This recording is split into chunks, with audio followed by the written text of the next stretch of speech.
Hey everyone, so quick behind the scenes for you. This one, I think we'll probably put it up publicly on the GN Steve secondary channel. But first of all, I bought a Pixel 2, I think it is, just to have around the office. We use it for some of our testing equipment, and it's been a pain to use our own phones.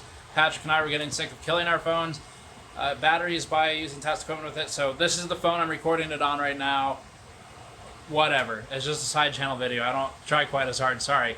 But I'm going to show you some of the stuff we're working on, some of the organization I've done lately that I'm actually really happy about, even though it's kind of stupid, trivial stuff, and give you a behind-the-scenes look at what's going on right now. First thing I have to show you is the thing that's creating all the noise in the room so that you understand why it's loud this video, otherwise it'd be a bit weird. This is an EVGA CLC. It's hooked up to our dummy heater. That's our monolithic dummy heater right here. It's the first one we're really validating. The AMD dummy heater, we have some additional engineering changes that we're making that we've determined will improve the versatility of the product and the accuracy of it. So that one's getting some more work done. But this is getting validated. So that's the Intel monolithic heater.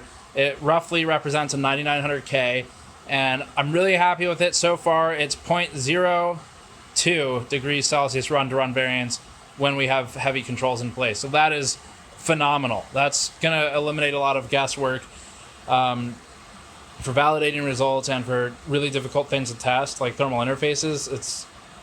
It's hard to trust a test bench with a thermal interface like a real computer for a lot of reasons. So this will eliminate the guesswork in that. I have a torque driver here for reasons that are probably obvious, but we want a known amount of torque onto the cooler for the testing because that impacts performance, so I need that to be controlled. That is something you've probably seen me tweet about it or seen the story on YouTube. I love this thing. I bought it for like 280 NTD in Taiwan, so it's under $10 US. It's got 4 Molex headers and then a whole bunch of fan connectors. It's just a power board. I love it because it's so stupid, by which I mean it's dumb technology. It doesn't try to do anything smart. All I needed to do was get those fans and the pump going at a known speed. DC is fine. I don't need PWM for that. So I was thinking I could like hack together the Corsair Commander Pro to plug it into a laptop. I don't want to build a whole computer just to plug the fans in. That seems stupid. So anyway, I plugged them into 12 volt. If I wanted to change the speed, I could do 7.2. I could do 3, 5, and 9, I think, are all on that board. I think there's a 6 also. I don't know. There's a lot of them, but anyway, that's awesome. All I need to do is the cooler is the control here. So that just needs to stay the same, which is what this accomplishes.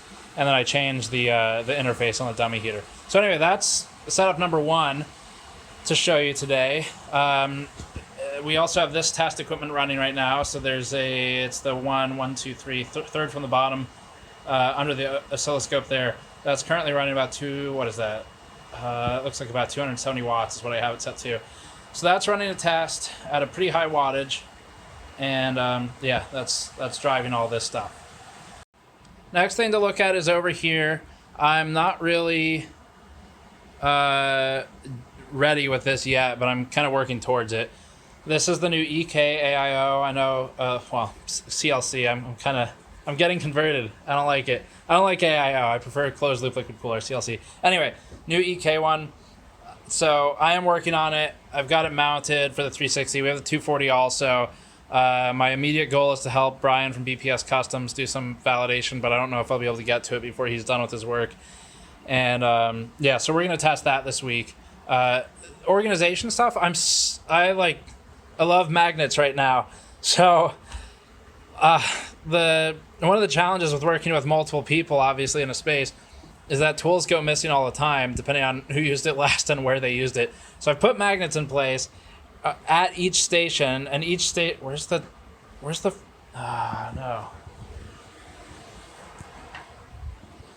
Okay, this goes here. Yes, okay. I put magnets in place at each station. So common tools I use or Patrick uses are going on those things. It cleans up the bench a bit too, but it just makes stuff more predictable. Normally we have to run out to the filming room to grab stuff off the pegboard in the set. It's actually like we use that. It's not just a prop. Problem is if I'm filming and Patrick needs something, then it kind of restricts, it slows things down a lot. So, you know, stuff I use every day in this this particular cooler bench. It's going to be the just a ruler. I use these for removing fan headers if they're really jammed in there. Noctua's extension cables are super grippy, so you grab the header instead of the cable to remove them safely. That is for fixing problems. Asetek AM4 plate, common need, and then a Phillips Head 2 driver.